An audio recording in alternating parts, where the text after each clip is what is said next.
Ya, jika pada pembahasan sebelumnya kita sudah membahas titik grafik cekung ke atas dan grafik cekung ke bawah di pembahasan sebelumnya.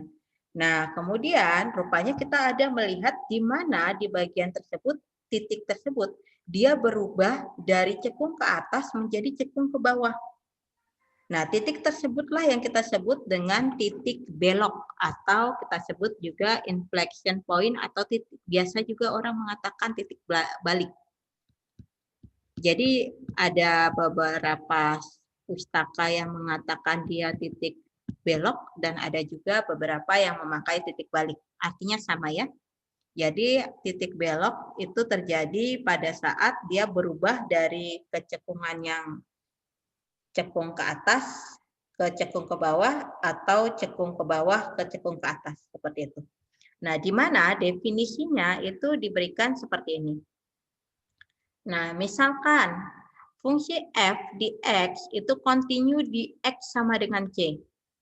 Maka titik C, FC di mana C-nya itu sebagai absis dan fungsi di C-nya sebagai ordinat itu disebut titik belok dari kurva fx jika terjadi perubahan kecekungan di C, yaitu di sebelah kiri dari C fungsi f cekung ke atas dan di sebelah kanan dari C itu cekung ke bawah, atau sebaliknya di sebelah kiri dari C itu fungsi f cekung ke bawah dan di sebelah kanan dari C itu adalah fungsi f cekung ke atas.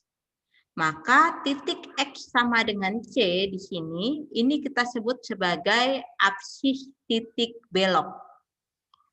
Jika turunan keduanya itu sama dengan 0 atau tidak ada. Nah, seperti pada saat kita membahas titik kritis, kita mengingat titik kritis itu ada 3 ya kemarin, yaitu pada ujung-ujung selang, kemudian yang kedua itu pada titik stasionernya, yaitu pada saat turunan pertamanya sama dengan 0, dan yang ketiga itu adalah pada titik singular, yaitu pada saat turunan pertamanya itu tidak ada. Nah, sama seperti di titik belok.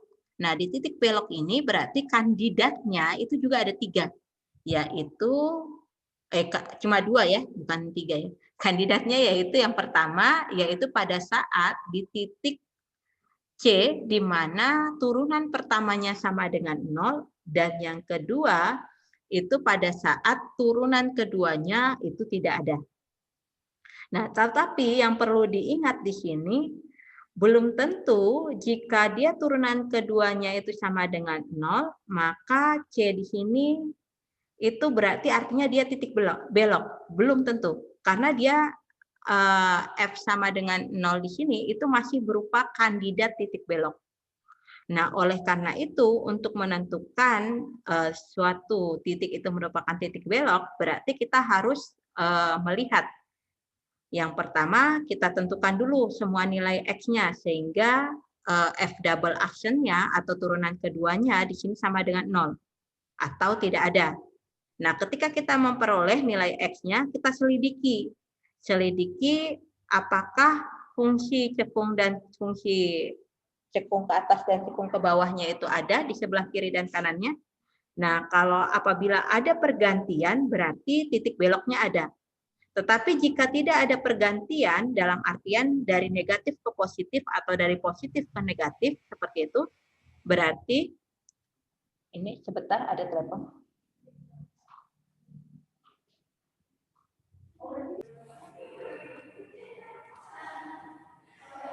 Turunan keduanya di sini berubah dari negatif ke positif atau dari positif ke negatif, maka titik di sini ini kita sebut dengan titik belok. Tetapi jika tidak ada perubahan, misalnya di sini tetap negatif-negatif atau positif-positif, maka titik ini bukan titik belok. Intinya seperti itu. Jadi kalian harus melihat lagi, kalau misalnya terjadi perubahan tanda atau pergantian tanda atau perubahan grafik dari cekung ke atas ke cekung ke bawah, seperti itu berarti itu ada titik beloknya. Tetapi jika tidak ada perubahan tanda, berarti itu bukan titik belok. Intinya seperti itu ya. Nah, oleh karena itu, di sini Ibu berikan gambar.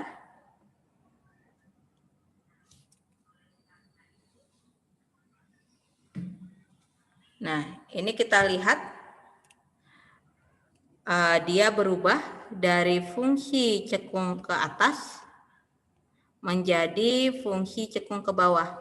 Nah, perubahan dari fungsi cekung ke atas ke fungsi cekung ke bawah inilah, ini kita sebut di titik C-nya sebagai titik belok. Berarti titik beloknya itu adalah C, FC, di mana C-nya absis dan FC-nya adalah ordinat. Nah, sama di gambar kedua.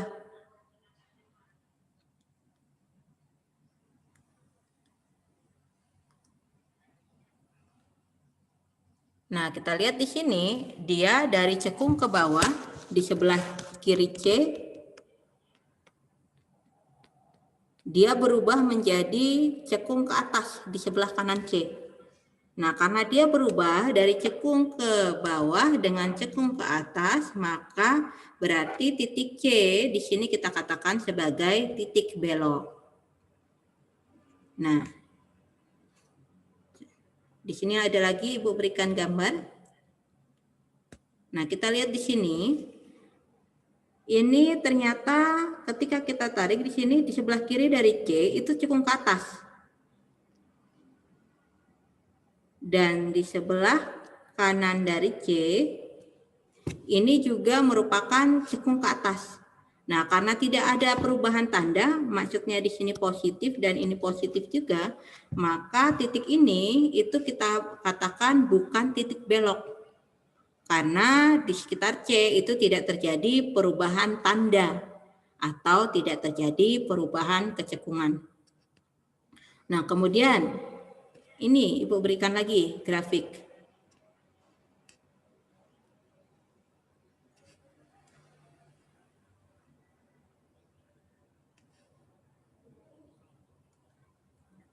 Nah, di sini ketika kita lihat di sini cekung ke bawah karena dia bergerak searah jarum jam, dan di sini cekung ke atas karena bergerak searah jarum jam ya. Berlawanan jarum jam. Nah, walaupun di sini kita lihat, di sini dia negatif, di sini positif. Nah, walaupun dia negatif ke positif seperti itu, tetapi di titik C dia tidak terdefinisi. Nah, maka titik C di sini kita katakan bukan merupakan titik belok.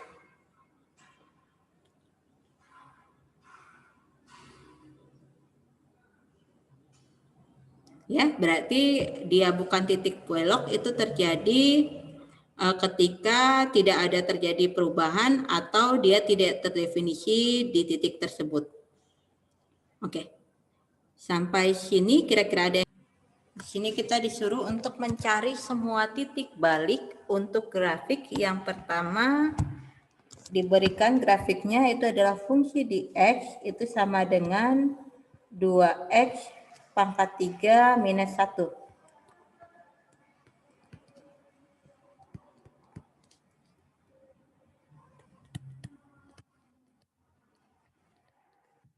Oke, berarti untuk mencari kandidat dari titik beloknya, berarti kita perlu mencari turunan keduanya.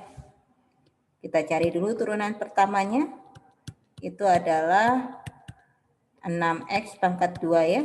Turunan keduanya itu adalah 12X. Nah, sampai sini kita cari titik stasionernya, titik beloknya. Titik belok itu terjadi pada saat turunan keduanya sama dengan 0. Berarti 12X sama dengan 0. Dengan demikian X-nya sama dengan 0. Nah, kita masukkan ke dalam garis bilangan. Kita uji 1 dengan 2. Ketika X sama dengan min 1 di bagian pertamanya, kita ambil X sama dengan min 1 boleh, min 2 boleh. Kita masukkan ke sini. Ternyata hasilnya 12 kali min 1 itu adalah negatif 12, berarti di sini negatif.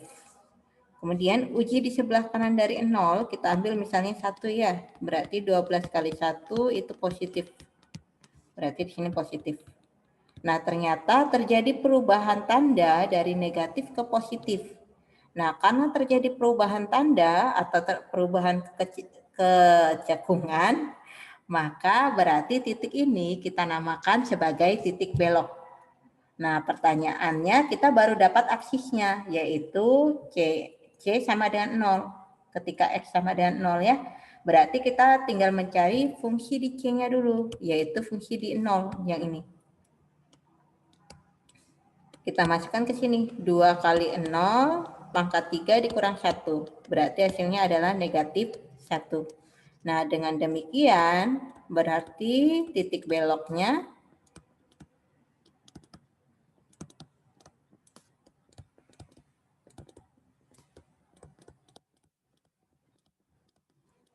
adalah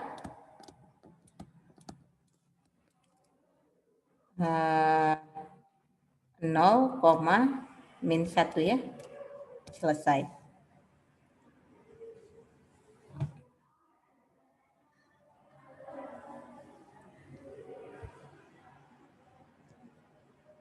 Oke, kita coba soal yang kedua dulu. Soal yang kedua diberikan fungsi f(x)-nya itu adalah x pangkat 4. Nah, kita cari turunan pertamanya. Turunan pertamanya itu adalah 4x pangkat 3. Turunan keduanya itu adalah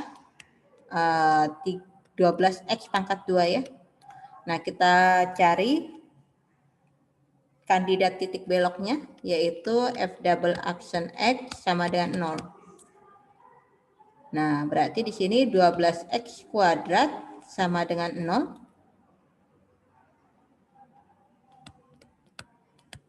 Berarti x-nya sama dengan 0. Sama, kita uji tadi ya. Uji di sebelah kiri dari 0 dan di sebelah kanan dari 0. Ketika x-nya sama dengan min 1, ternyata kita peroleh 12 kali min 1 pangkat 2 itu adalah 12 kali 1. Hasilnya positif 12. Berarti di sini positif. Nah, kemudian di sebelah kanan dari 0 kita ambil misalnya 1 ya. Berarti 12 dikali 1 pangkat 2. Berarti hasilnya 12 kali 1. Juga positif 12. Nah, ternyata ini titik stasioner 0 ini. Tetapi ternyata dia tidak terjadi perubahan tanda dari positif ke positif. Artinya dia tetap cekung ke atas. Nah, oleh karena itu berarti fungsi ini itu tidak mempunyai titik belok. Seperti itu ya. Ini menjawab pertanyaan dari siapa tadi? Ibu lupa. Mempunyai titik belok. Kenapa dia tidak mempunyai titik belok? Ya karena tidak ada terjadi perubahan tanda atau tidak terjadi perubahan kecekungan. Dia tetap cekung ke atas. Seperti itu ya. Oke.